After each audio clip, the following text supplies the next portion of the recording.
First story, the Jujuy Incident, Argentina, 1986. It was just another night on the road for me, or so I thought. The endless stretches of Ruta Nacional 9, winding through the mountains of Jujuy, had become a second home over the years. The familiar hum of my truck's engine and the soft glow of the dashboard lights were my constant companions as I navigated the twists and turns of the highway. The clock read 11:30 p.m., and I was making good time, hoping to reach my destination before sunrise. The radio crackled with late-night talk shows and the occasional static, a comforting background noise in the otherwise silent cab. I'd done this route countless times, but something felt different that night. There was a strange electricity in the air, a tension that I couldn't quite explain. As I rounded a bend, the mountains looming on either side, I caught a glimpse of something in my rearview mirror. At first I thought it was just the moonlight playing tricks on my tired eyes, but as I focused, I realized it was something else entirely. A bright, white light hovered above the road behind me, far too intense to be any ordinary vehicle. My heart rate quickened as I watched the light in my mirrors. It wasn't behaving like any aircraft I'd ever seen. There was a fluidity to its movements, a controlled precision that seemed impossible for something that size. I tried to rationalize it, telling myself it must be some kind of experimental military craft or a new type of helicopter. But deep down, I knew this was something beyond ordinary explanation. The light began to move closer, and I felt a cold sweat break out across my forehead. My hands gripped the steering wheel tighter, knuckles turning white, as I fought the urge to panic. I considered pulling over, but some instinct told me to keep moving. As the light drew nearer, I could feel a strange sensation washing over me. It was like a tingling across my skin, a prickling feeling that started at the base of my skull and spread throughout my body. The air inside the cab seemed to thicken, making it harder to breathe. I tried to focus on the road ahead, but my eyes kept darting to the mirrors, watching in a mix of fear and fascination as the light continued its approach. Suddenly, the entire cab was flooded with an intense white light. It was blindingly bright, forcing me to squint and shield my eyes with one hand while trying to keep the truck on the road with the other. The light seemed to penetrate everything, seeping into every corner and crevice of the vehicle. In that moment, I felt a sensation I can only describe as otherworldly. It was as if every cell in my body was vibrating, resonating with some unseen force. The steering wheel beneath my hands felt insubstantial, almost like it was melting away. I tried to hit the brakes to slow down or stop, but my body wouldn't respond. It was like I was paralyzed, frozen in place as the world around me dissolved into that all-encompassing light. I could no longer feel the seat beneath me or hear the engine's roar. My senses were overwhelmed, and I felt myself slipping away, losing touch with reality. In those terrifying seconds or minutes, I couldn't tell how much time was passing. I was certain that this was the end. That somehow I had crossed a threshold into a place beyond my understanding, a place from which I might never return. As the blinding light engulfed me, I felt a sudden and intense sensation of weightlessness. It was as if my body had become detached from the physical world, floating in a sea of pure energy. The boundaries between myself and my surroundings blurred, and I lost all sense of up or down, left or right. Time seemed to stretch and contract in impossible ways, minutes feeling like hours and hours condensing into mere seconds.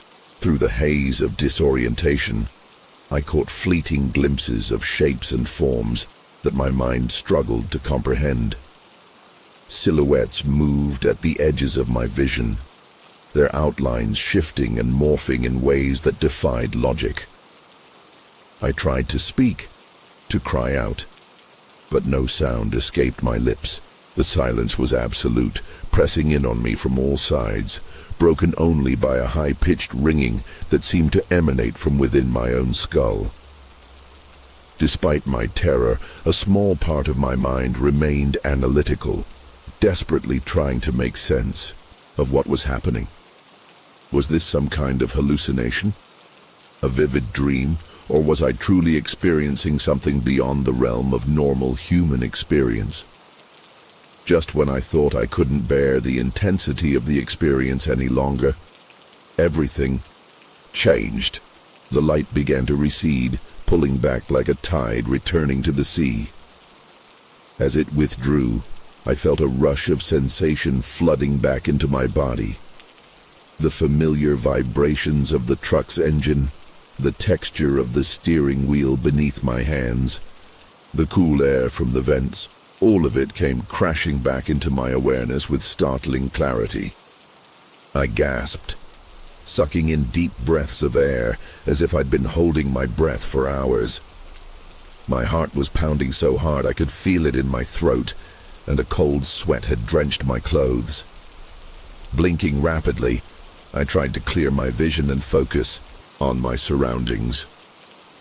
The road stretched out before me, eerily empty and bathed in the soft glow of my headlights. The mountains loomed on either side, silent sentinels that seemed to hold secrets in their shadowy slopes. With shaking hands, I guided the truck to the side of the road, my mind reeling as I tried to process what had just happened. As I sat there, engine idling and hands trembling on the wheel, I became aware of a profound silence. The usual nighttime sounds of the mountains, the whisper of wind through the trees, the distant call of nocturnal animals, were conspicuously absent. It was as if the entire world was holding its breath, waiting for something. I fumbled for my phone, desperate to check the time and maybe call for help, but to my shock, the screen showed that nearly 3 hours had passed since I last remembered checking. How was that possible? The event, terrifying as it was, had felt like it lasted only minutes. Yet here was irrefutable evidence that a significant chunk of time had simply vanished. A cold dread settled in the pit of my stomach as I realized that there was a gaping hole in my memory. What had happened during those missing hours? Where had I been? The questions swirled in my mind, each one more unsettling than the last. I tried to recall any details, any fragments of memory from that lost time, but it was like grasping at smoke. The harder I tried, the more elusive it became. With trembling fingers, I reached for the door handle, suddenly overwhelmed by the need for fresh air. As I stepped out of the cab, the cool night air hit me like a physical force, bringing with it a rush of conflicting sensations. My legs felt weak and unsteady, as if I'd just run a marathon. And there was a strange tingling sensation running through my body, like pins and needles, but more intense. I leaned against the side of the truck, taking deep breaths and trying to calm my racing heart. That's when I noticed something odd about my surroundings. The road, which should have been familiar to me after countless trips, looked somehow different. The asphalt seemed newer, smoother, and there were markings I didn't recognize. Even the guardrails along the edge of the road appeared changed, gleaming as if they'd just been installed. I blinked hard, wondering if my eyes were playing tricks on me, but the changes remained. It was as if the road had been upgraded and altered in the span of a single night, or in the 3 hours I couldn't account for. As I stood there, trying to make sense of what I was seeing, a distant rumble caught my attention. Headlights appeared around a bend in the road, growing brighter as they approached. For a moment, panic gripped me. Would they see the same altered landscape I was seeing, or was I losing my mind? The approaching vehicle slowed as it neared, and I recognized it as another long-haul truck, similar to my own. The driver, a man probably in his 50s with a grizzled beard and tired eyes, leaned out of his window with a concerned expression. "You okay there, amigo?" he called out in Spanish. I nodded automatically, not trusting my voice. He seemed to hesitate for a moment before adding, "Did you see it too? The light?" My blood ran cold at his words. So I wasn't the only one. With a shaky voice, I managed to ask him what he had experienced. His story, told in hurried, nervous tones, mirrored my own in many ways. He too had seen a brilliant white light, felt a strange force overtake his vehicle, and then nothing. Like me, he had lost several hours and found himself confused and disoriented on this strangely altered road.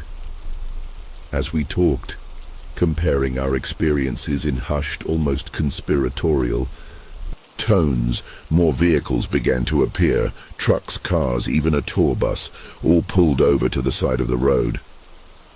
Their occupants emerged, each with a similar story of lights, lost time, and an overwhelming sense of having experienced something beyond explanation.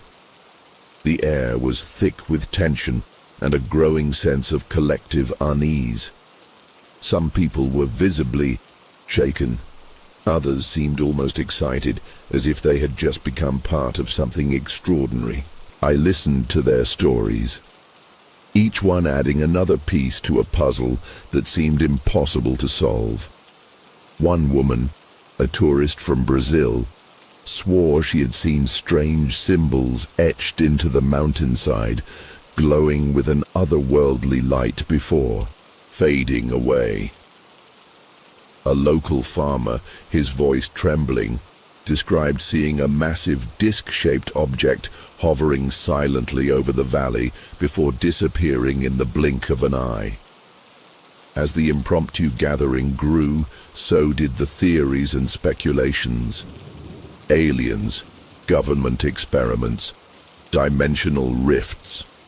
Every possibility, no matter how far-fetched, was discussed with an intensity born of shared fear and confusion.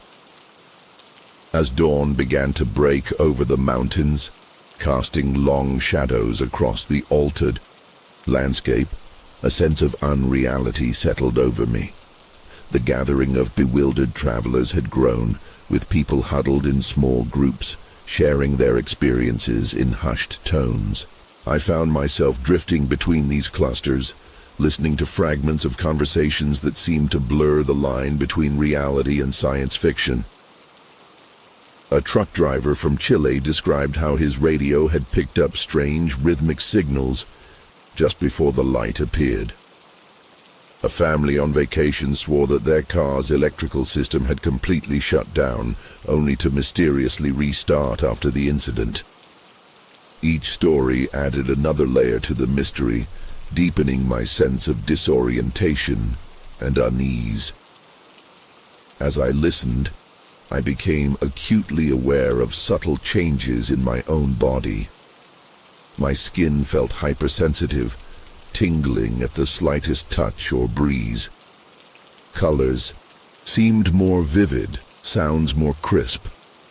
It was as if my senses had been somehow enhanced or altered by whatever had happened during those missing hours.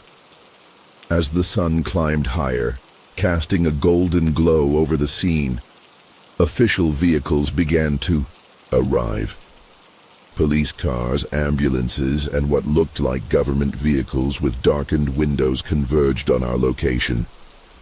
Men and women in uniforms and suits emerged, their faces a mix of concern and barely concealed excitement. They began to cordon off the area, setting up roadblocks and ushering us into a makeshift triage area. Medical personnel moved among us, checking vital signs and asking questions about our physical and mental states. I noticed some people being taken aside for more intensive examinations, their expressions a mix of fear and resignation. As I waited for my turn, I overheard snippets of conversation between the officials. Words like anomaly, unprecedented, and containment floated on the air, doing little to ease the growing knot of anxiety in my stomach.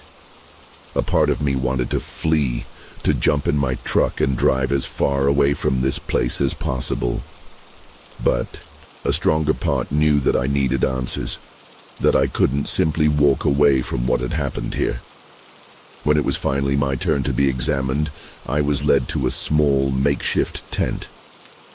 The doctor who greeted me was a middle-aged woman with kind eyes and a reassuring smile, but I could see the barely contained excitement behind her professional demeanor. As she checked my vitals and asked me a series of increasingly specific questions about my experience, I felt a growing sense of unease. How did she know to ask about the sensation of weightlessness, or the specific pitch of the ringing in my ears? It was as if she had encountered this before, or at least had been briefed on what to expect. When she drew blood and took skin samples, her movements were practiced and efficient, as if following a well-established protocol. I wanted to ask her what was going on, what they knew that we didn't, but something held me back. Maybe it was fear of the answers, or maybe it was the subtle but unmistakable warning in her eyes when I opened my mouth to speak. As she finished her examination, she paused, her hand on my shoulder. "What you experienced," she said in a low voice, "is more common than you might think. But for your own safety, and the safety of those you care about, I suggest you don't dig too deeply into this. Some questions are better left unanswered." With that cryptic warning, she ushered me out of the tent, leaving me with more questions than I had started with. As the day wore on, the initial shock and confusion began to give way to a deeper, more unsettling reality. We were being systematically processed, our statements taken, our physical evidence collected. I watched as some of my fellow experiencers were led away to waiting vehicles, their faces a mix of fear and resignation.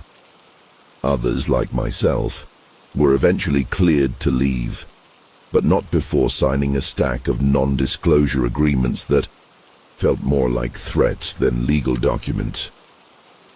As I finally climbed back into my truck, my hands shaking slightly as I gripped the familiar steering wheel, I couldn't shake the feeling that I was now part of something much larger and more terrifying than I could have ever imagined. The road ahead seemed to stretch endlessly, no longer just a path to my next delivery, but a journey into an uncertain future. Every shadow, every glint of light in my mirrors sent a jolt of adrenaline through my system. I found myself constantly checking the time, paranoid about losing more hours, more memories. The world around me felt altered, as if the very fabric of reality had been stretched and distorted by what I'd experienced. In the weeks and months that followed, I tried to piece together what had happened that night on the mountain road. I scoured the internet for similar stories, joined online forums dedicated to UFO sightings and alien encounters. What I found both terrified and fascinated me. There were others out there, scattered across the globe, who had experienced similar events. Truck drivers in the Australian outback, hikers in the forests of Russia, fishermen off the coast of Japan, all telling eerily similar tales of lights, lost time, and inexplicable phenomena. But for every story I found, there seemed to be a dozen that had been removed, redacted, or simply vanished into the digital ether. It became clear that someone, or something, was working hard to keep these experiences under wraps. I began to notice other changes too. Strange men would appear, in the background when I was out in public, always watching but never approaching. My phone calls would sometimes be interrupted by odd clicking sounds or bursts of static. Paranoia became my constant companion, eating away at my sense of normalcy and safety. I found myself questioning everything, my memories, my perceptions, even my own sanity. The life I had known before that night on the mountain road seemed like a distant dream, replaced by a waking nightmare of uncertainty and fear.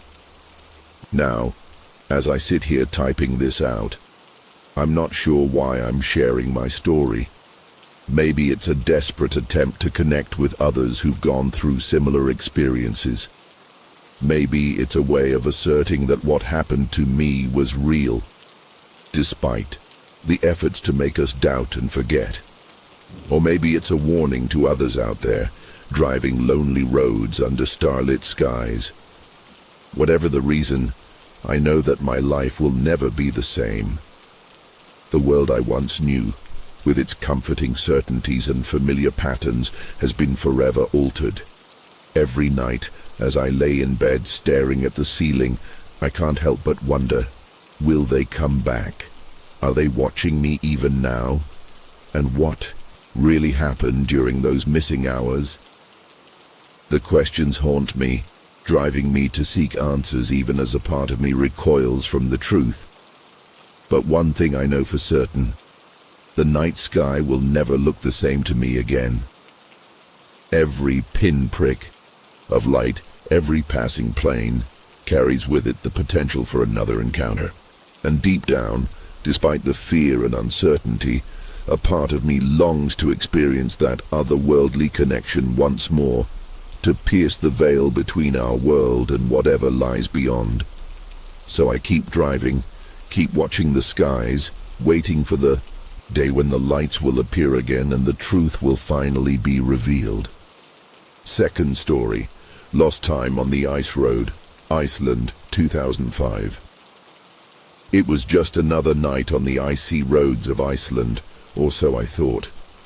As a long-haul trucker, I'm used to the eerie silence and isolation that comes with driving through the frozen landscape in the dead of night. But nothing could have prepared me for what happened on that fateful evening in 2005. I remember it like it was yesterday, the biting cold seeping through my thick jacket, the wind howling outside my truck's cabin, and the endless stretch of white-covered road ahead. I was on a familiar route near Reykjavik, one I'd driven countless times before. The monotony of the journey had lulled me into a kind of trance, my mind wandering as my hands automatically guided the steering wheel. Little did I know that in just a few moments, my entire world would be turned upside down. The clock on my dashboard read 11:37 p.m. when I first noticed something odd. A faint glimmer on the horizon caught my eye, standing out against the inky blackness of the night sky. At first, I dismissed it as nothing more than a distant emergency flare or maybe some sort of weather phenomenon. But as I continued driving, that little spark of light grew larger and brighter with alarming speed. My heart started to race as I realized this was no ordinary light. It moved with purpose, gliding smoothly across the sky in a way that defied explanation. I found myself gripping the steering wheel tighter, my knuckles turning white as I tried to make sense of what I was seeing. The light was getting closer now, and I could make out its shape, a perfect disk, gleaming with an otherworldly brilliance that hurt my eyes to look at directly. But what struck me most was the complete and utter silence. In the vast, empty expanse of the Icelandic wilderness, sound carries for miles. You can hear the crunch of ice under tires from a good distance away. But this thing made no sound at all. It was as if the world around me had been suddenly muted, leaving only the pounding of my own heartbeat in my ears. I felt a chill, run down my spine that had nothing to do with the freezing temperature outside. Something was very, very wrong. I tried to rationalize what was happening, desperately searching for a logical explanation. Maybe it was some kind of experimental aircraft, a secret military test. But deep down, I knew that no earthly technology could move like that, could shine with such an unnatural light. Suddenly, without warning, my truck began to shake violently. It felt like being in the middle of an earthquake, only we don't get those in Iceland. At least not like this. The steering wheel jerked in my hands and I fought to keep control of the vehicle as it swerved dangerously on the icy road. Panic seized me as I realized I was no longer in control. And then, just as quickly as it had started, the shaking stopped. But something else was happening now, something I can barely bring myself to describe even after all these years. I felt a strange pressure all over my body, as if I was being squeezed by some invisible force. It wasn't painful exactly, but it was the most unsettling sensation I've ever experienced. And then, to my utter disbelief, I felt myself begin to lift off the seat. I know how crazy this sounds, but I swear on everything I hold dear that I was floating, suspended a few inches above the driver's seat. The truck was still moving, but I wasn't touching any of the controls.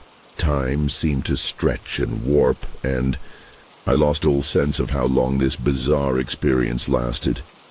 It could have been seconds, or it could have been hours. All I know is that when it finally ended, when that brilliant light suddenly winked out and I found myself firmly back in my seat, everything had changed. As reality slowly came back into focus, I felt like I was waking up from the most vivid and terrifying dream of my life. But the residual fear coursing through my veins told me that this was no dream. My hands were shaking as I gripped the steering wheel, and I had to fight the urge to pull over and vomit. The familiar Icelandic landscape outside my window looked alien and threatening now, as if at any moment that otherworldly light could reappear. I took a few deep breaths, trying to steady myself and make sense of what had just happened. That's when I noticed something that made my blood run cold. The clock on my dashboard, which had read 11:37 p.m. when this whole ordeal began, now showed 1:22 a.m. Nearly 2 hours had passed in what felt like mere minutes. Even more disturbing, the truck's tachograph, the device that records our distance and speed, showed that I had traveled over 200 kilometers further than I should have in that time frame. It was impossible. There was no way I could have covered that much ground without realizing it, especially on these treacherous icy roads. A cold sweat broke out on my forehead as the implications of this time loss began to sink in. What had happened during those missing hours? Where had I been? The rational part of my brain tried to come up with explanations. Maybe I had fallen asleep at the wheel and somehow managed to keep driving. But I knew that wasn't true. I was wide awake, and the memory of that brilliant light and the sensation of floating was still vivid in my mind. As I continued driving, now hyper-aware of every shadow and flicker of light outside, I began to notice other strange things. My body felt different. There was a dull ache in my joints that hadn't been there before, and when I glanced at my reflection in the rearview mirror, I could swear that my eyes looked somehow changed. Brighter, almost luminous in the dim light of the cabin. I tried to shake off these unsettling observations, telling myself it was just the aftermath of shock and fear. But deep down, I knew something profound had happened to me out there on that lonely stretch of road. The rest of the drive passed in a blur of anxiety and confusion. Every few minutes I found myself glancing at the sky, half expecting to see that unearthly light returning. The familiar landmarks I usually use to gauge my progress seemed out of place, as if the very geography of the land had shifted during my encounter. I couldn't shake the feeling that I was being watched, that whatever had intercepted me on the road was still out there, observing from a distance. When I finally reached my destination, a small trucking depot on the outskirts of Reykjavik, I was a mess of frayed nerves and jumbled thoughts. The night shift manager took one look at me and asked if I was all right. I must have looked as shaken as I felt. I mumbled something about bad road conditions and lack of sleep, not daring to voice what had really happened. Who would believe me? As I climbed out of the truck, my legs felt weak and unsteady. I noticed a strange metallic taste in my mouth that I couldn't explain. And when I went to unload the cargo, I was hit by a wave of dizziness, so strong I had to lean against the truck to keep from falling. Something was very wrong with me, and I had a sinking feeling that my ordeal wasn't over. It was just beginning. The next few days passed in a haze of confusion and mounting dread. I tried to go about my normal routine, but nothing felt right. Sleep eluded me, and when I did manage to doze off, I was plagued by vivid nightmares filled with blinding lights and a sensation of weightlessness. I'd wake up in a cold sweat, tangled in my sheets and gasping for air. During the day, I felt like I was walking through a fog. Simple tasks became challenging, and I found myself zoning out for long periods, only to snap back to reality with no idea how much time had passed. The worst part was the constant feeling of being watched. I'd catch glimpses of movement out of the corner of my eye, only to turn and find nothing there. At night, I'd stare out my window for hours, scanning the sky for any sign of that otherworldly light. My co-workers started to notice something was off. They'd give me concerned looks and ask if I was feeling okay. I brushed off their questions, not knowing how to explain what I was going through. How could I tell them that I suspected I'd been abducted by aliens? That I had lost time and traveled an impossible distance on that icy road? They'd think I was crazy. Hell, I was starting to think I was crazy. It was on the fourth night after the incident that things took an even stranger turn. I was sitting in my small apartment, trying to distract myself with mindless TV, when suddenly all the electronics in the room went haywire. The TV screen filled with static, my phone started frantically vibrating, and the lights began to flicker erratically. A high-pitched whine filled the air, causing me to clap my hands over my ears in pain. And then, just as suddenly as it had started, everything went dead silent. The TV shut off, the lights went out, and my phone died. In the eerie stillness that followed, I felt that same pressure I had experienced in the truck, like my whole body was being squeezed by an invisible force. My heart pounded in my chest as I realized what was happening. They were back. I wanted to run, to hide, to do something, but I found myself paralyzed, unable to move a muscle. Through the window, I saw a brilliant white light growing brighter and brighter. The last thing I remember before blacking out was a sense of my body rising off the couch, floating towards the ceiling. When I came to, I was lying face down on the cold, hard ground outside my apartment building. The night air bit at my skin, and I realized with a start that I was completely naked. Disoriented and terrified, I scrambled to my feet, looking wildly around for any sign of what had brought me here. But the street was empty and quiet, the only sound the distant hum of the city. I hurried back inside, my mind reeling. What had happened? How long had I been out there? As I fumbled for my keys, I noticed something that made my blood run cold. There were strange, intricate patterns etched into my skin, swirling designs that covered my arms, chest, and legs. They didn't look like tattoos or burns, but rather like they had been somehow imprinted directly into my flesh. I stumbled into my apartment, heading straight for the bathroom mirror. What I saw there nearly made me faint.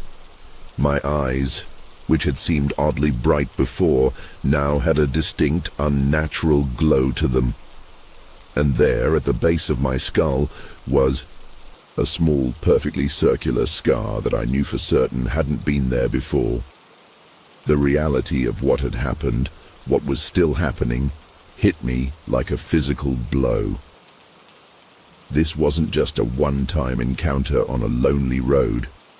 Whatever had taken me that night wasn't finished with me, and I had a sickening feeling that it never would be. The days that followed were a blur of paranoia and mounting horror. I couldn't shake the feeling that I was being constantly observed, studied like some kind of lab rat. The strange markings on my skin faded gradually, but the circular scar at the base of my skull remained, a constant reminder of what I'd endured. I became obsessed with researching alien abductions, spending hours online reading about similar experiences. The more I read, the more convinced I became that what had happened to me was real. But this knowledge brought little comfort. Instead, it filled me with a deep, gnawing dread. What did they want from me? Why had they chosen me? And most terrifyingly, when would they come back? I started to notice other changes in myself. My senses seemed heightened, colors appeared more vivid, sounds more intense. I found I could remember things with startling clarity, recalling entire conversations word for word. But along with these apparent enhancements came disturbing side effects. I'd get splitting headaches that would leave me curled up in agony for hours. Sometimes I'd experience brief flashes of what seemed like memories, but they couldn't possibly be mine. Strange alien landscapes and beings that defied description. As weeks turned into months, I struggled to maintain any semblance of a normal life. I quit my job as a truck driver, unable to face the long, lonely nights on the road. The mere thought of driving on that icy stretch near Reykjavik filled me with paralyzing fear. I became a recluse, rarely leaving my apartment except for absolute necessities. My friends and family grew increasingly worried, but I pushed them away, unable to explain what was happening to me. How could I tell them that I lived in constant fear of being snatched away again by forces beyond my comprehension? The worst part was the waiting. Every night I'd lie awake, my body tense, half expecting to feel that telltale pressure, to see that blinding light. Sometimes in my darkest moments I almost wished they would come back, if only to end the torturous anticipation. But mostly, I prayed to whatever higher power might be listening that they would leave me alone, that this nightmare would somehow end. But deep down, I knew it wouldn't. Whatever had begun on that cold Icelandic night was far from over. It was nearly a year after my initial encounter when things escalated again. I had finally started to feel like I was regaining some control over my life. The constant fear had dulled to a low, background anxiety. I had even managed to find a new job, working nights at a local convenience store. It wasn't much, but it gave me a reason to leave the house and interact with people again. But then, on a quiet Tuesday night, as I was restocking shelves, it happened. The fluorescent lights overhead began to flicker and buzz, growing brighter and brighter until they were painfully intense. That now familiar high-pitched whine filled the air, drowning out all other sounds. I dropped the box I was holding, my hands flying to my ears as I sank to my knees. Through the store's large front windows, I could see it, that same brilliant, otherworldly light that had haunted my nightmares for months. Panic gripped me as I realized what was happening. They had found me again. I wanted to run, to hide, but my body wouldn't respond. As the light grew brighter, enveloping the entire store, I felt that terrible pressure once more. The last thing I remember is a sensation of rising, of being pulled upward by an irresistible force. And then, darkness. I came to with a start, gasping for air as if I'd been underwater. Disoriented and terrified, I found myself back behind the counter of the convenience store. The lights were normal, the silence of the night broken only by the soft hum of the refrigerators. For a moment, I wondered if I had dreamed the whole thing. But then I noticed the clock on the wall.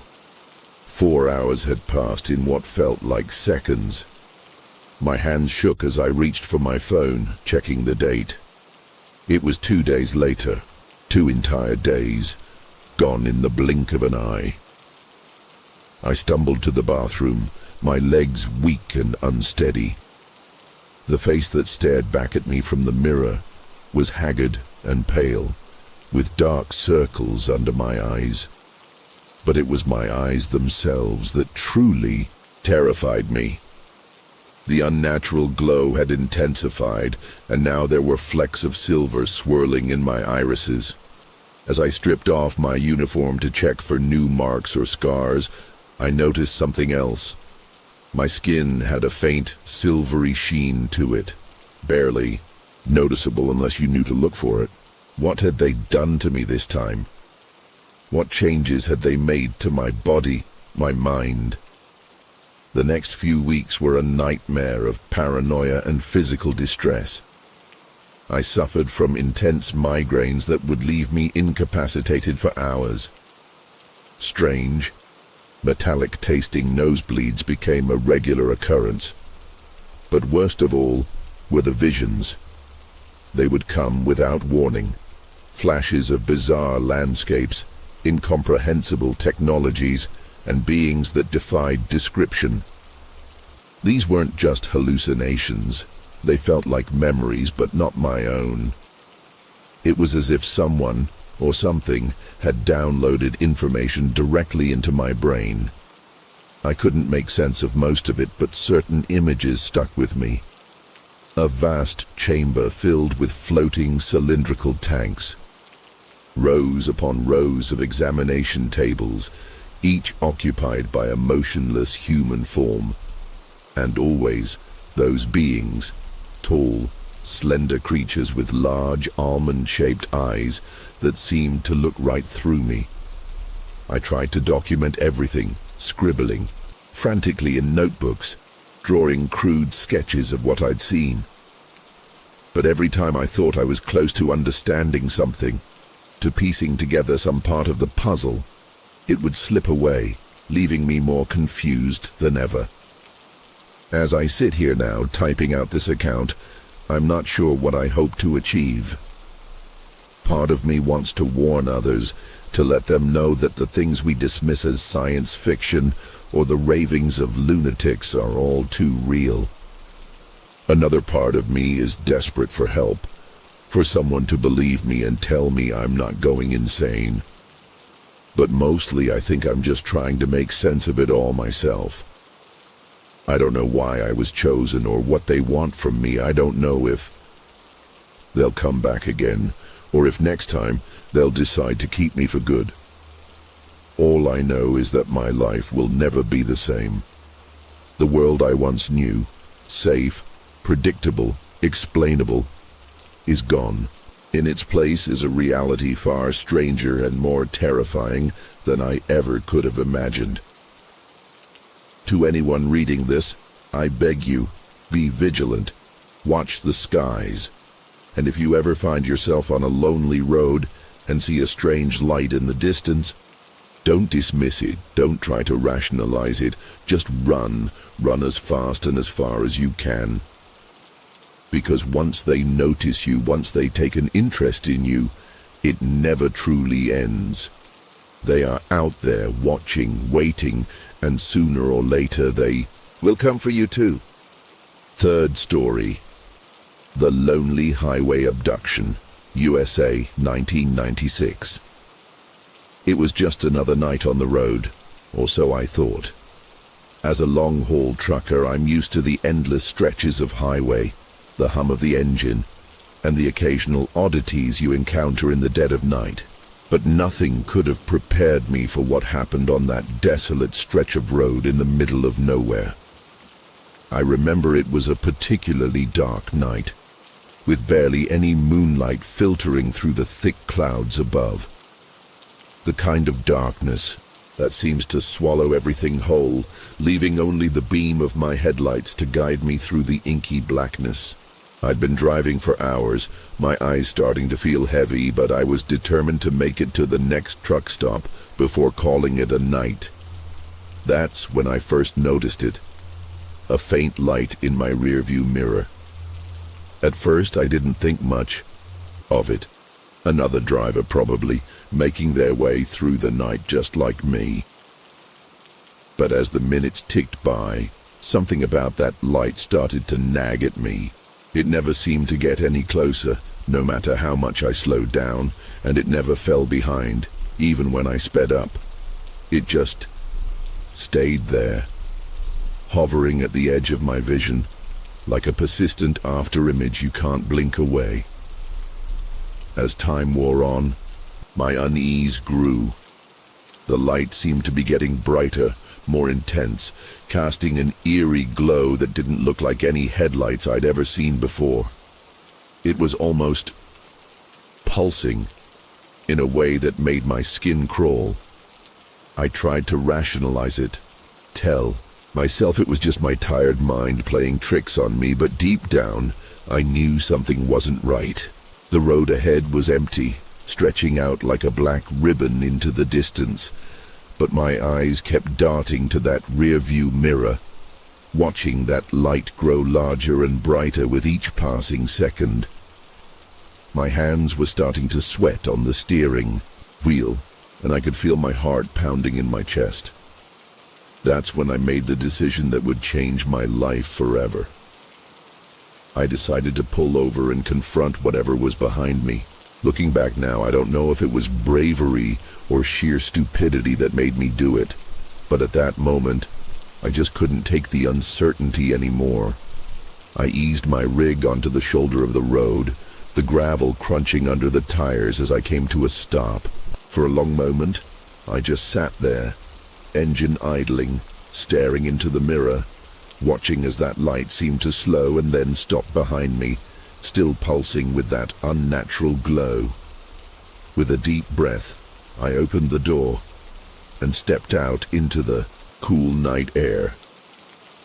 The silence was overwhelming, broken only by the soft rumble of my truck's engine and the faint buzz of insects in the nearby fields.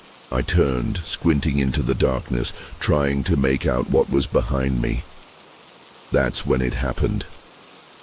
The light, which had been hovering just above the road, suddenly shot upwards, expanding into a massive column that bathed everything in a brilliant, blinding white. I felt my body go rigid, every muscle locking up as if I'd been hit with a taser. I couldn't move, couldn't speak, couldn't even blink.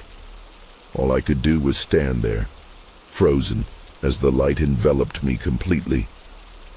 In that moment I felt a rush of something. It wasn't quite fear, wasn't quite awe.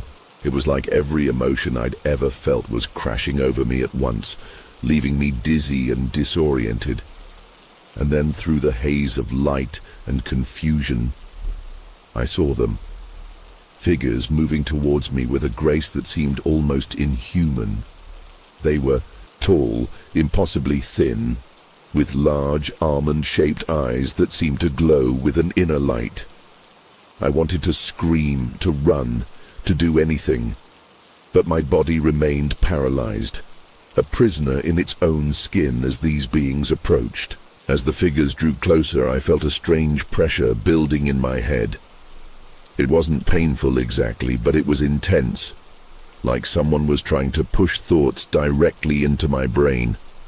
I realized with a jolt of terror that they were communicating with me, but not with words. Images, feelings, and concepts flooded my mind in a dizzying rush.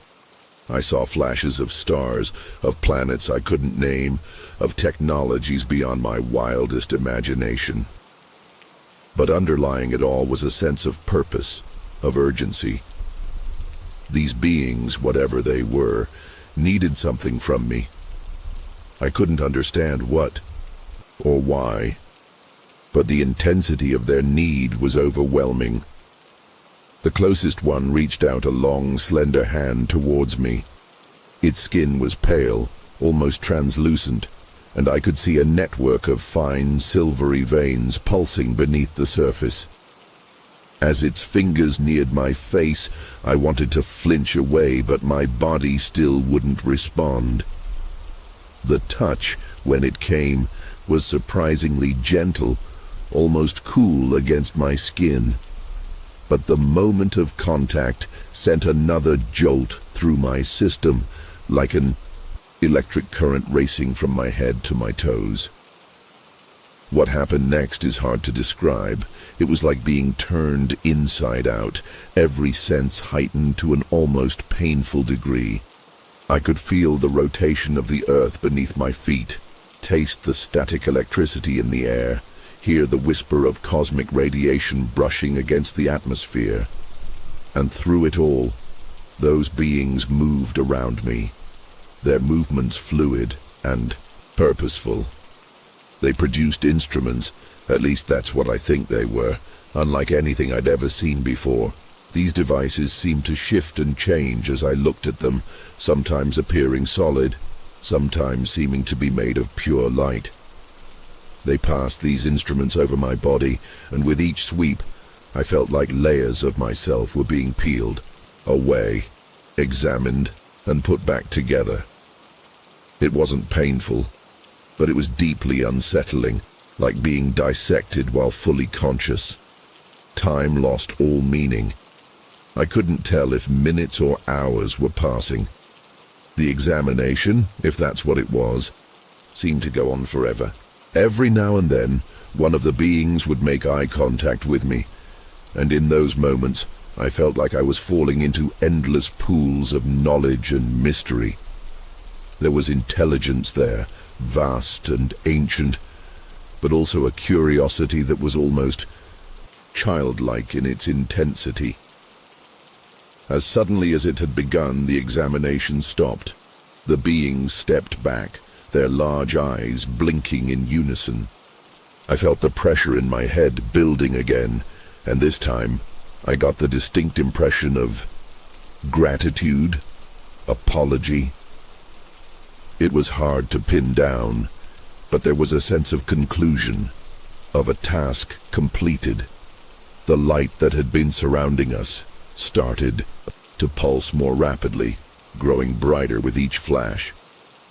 I wanted to close my eyes against the glare, but I still couldn't move. The beings began to fade, becoming transparent, then translucent, then disappearing altogether. As they vanished, I felt the paralysis that had gripped me start to loosen. The light grew impossibly bright, forcing my eyes shut, and then nothing. Complete and utter darkness. For a moment I thought I had gone blind. Then, slowly, the normal sounds of the night began to filter back in. The hum of insects, the rustle of wind through the grass, the distant rumble of my truck's engine. I blinked, my eyes adjusting to the darkness, and found myself standing exactly where I had been, on the shoulder of the road beside my rig. But something was different.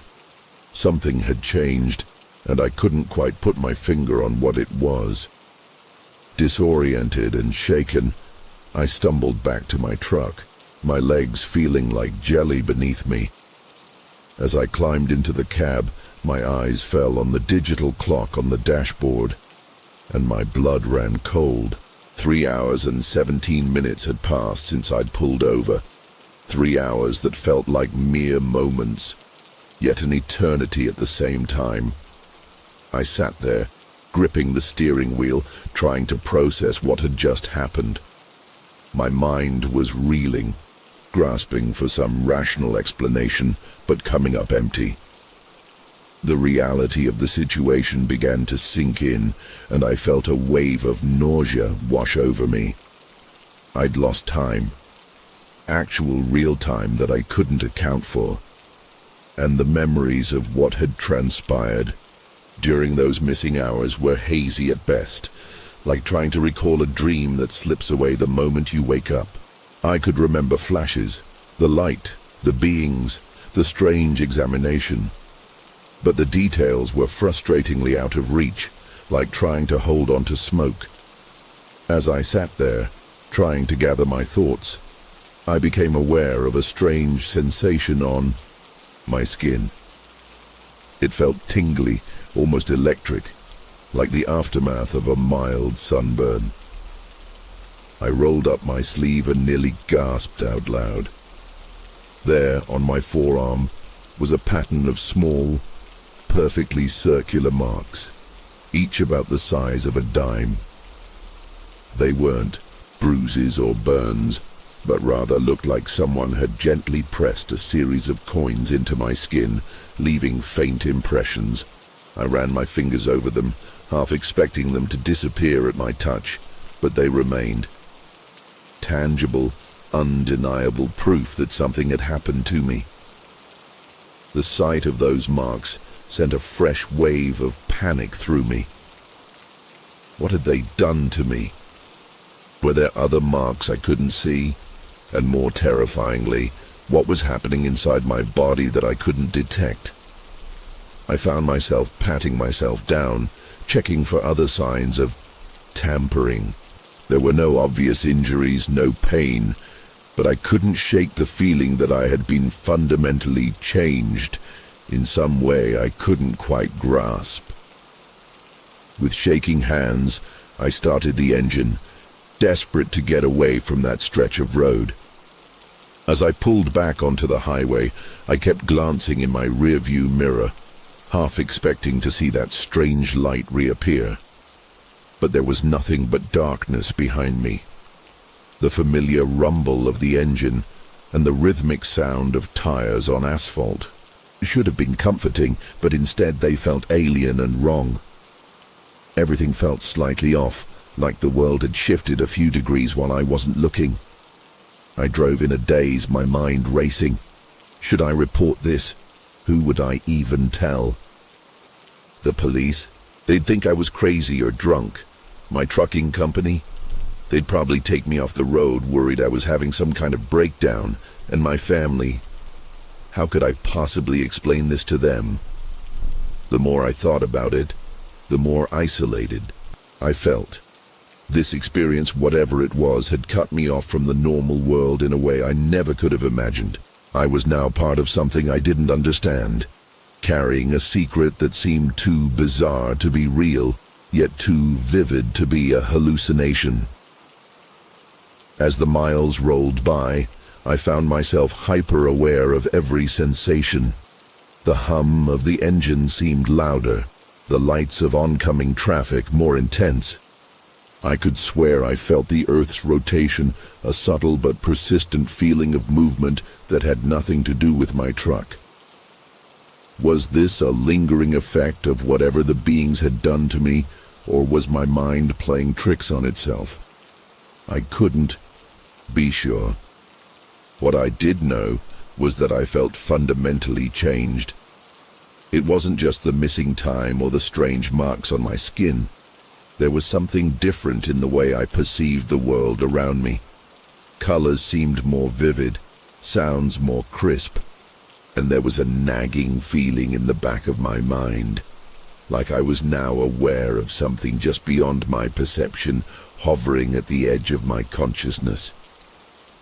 I tried to focus on it, to bring it into clarity, but it remained frustratingly out of reach, like a word on the tip of my tongue that I couldn't quite recall. As dawn began to break, painting the sky in hues of pink and gold, I finally pulled into a truck stop. I hadn't planned on driving through the night, but after what had happened, sleep was the furthest thing from my mind. I parked my rig and made my way to the diner, desperate for a cup of coffee and some sense of normalcy. The bright fluorescent lights and the clatter of dishes felt surreal after the events of the night. I slid into a booth, ordered coffee, and tried to look like just another tired trucker ending his shift. But inside, I was a mess of conflicting emotions. Part of me wanted to shout my experience from the rooftops, to grab every person in that diner and tell them what had happened. But another part, a more primal, fearful part, warned me to keep quiet. Who would believe me? And more importantly, what if someone did believe me? What would happen then? As I sat there, nursing my coffee and picking at a plate of eggs I had no appetite for, I couldn't shake the feeling that I was being watched. Not by the other patrons or the waitstaff, but by something else. Something distant, yet omnipresent. It was in that dingy truck stop diner, surrounded by the mundane sounds of everyday life, that the full weight of my experience truly hit me. I was no longer just John Portman, long-haul trucker from Michigan. I was now a man with a secret, a man who had seen behind the curtain of reality and glimpsed something that defied explanation. The world around me suddenly seemed so small, so limited. How could I go back to my normal life after this? How could I chat with other drivers about traffic and weather when I now knew that we weren't alone in the universe? The questions that had been swirling in my mind since the encounter now came crashing down on me like a tidal wave. What did they want? Why me? Would they come back? And perhaps most terrifyingly, had they left something behind inside me? I found myself absent-mindedly rubbing the marks on my arm, hidden beneath my sleeve. They were a constant reminder that this wasn't a dream or a hallucination. This was real, and I had to find a way to come to terms with it. As the days passed, I tried to return to my normal routine, but nothing felt the same. Every night on, the road became a mix of anticipation and dread.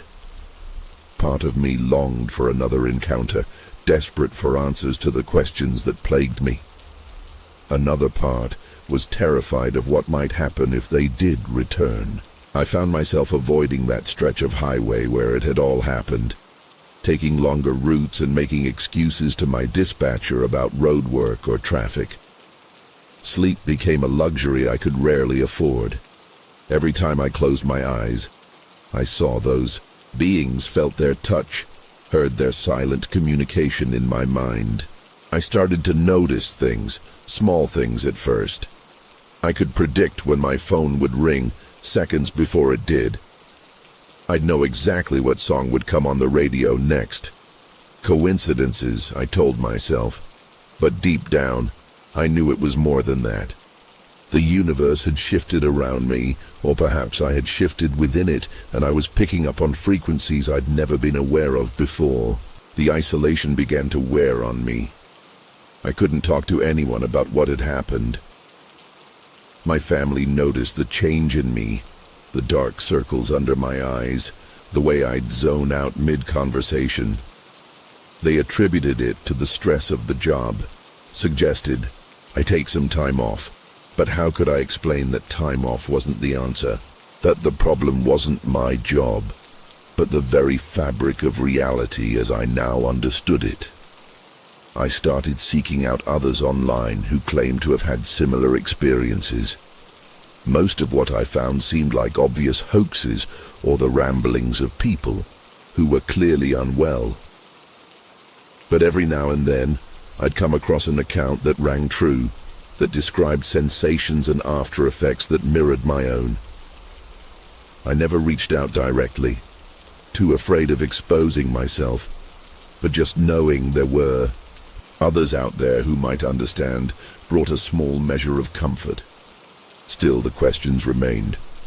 Why had they chosen me? What had they done to me? And most pressingly, would it happen again? Months have passed since that night, and I still don't have any clear answers.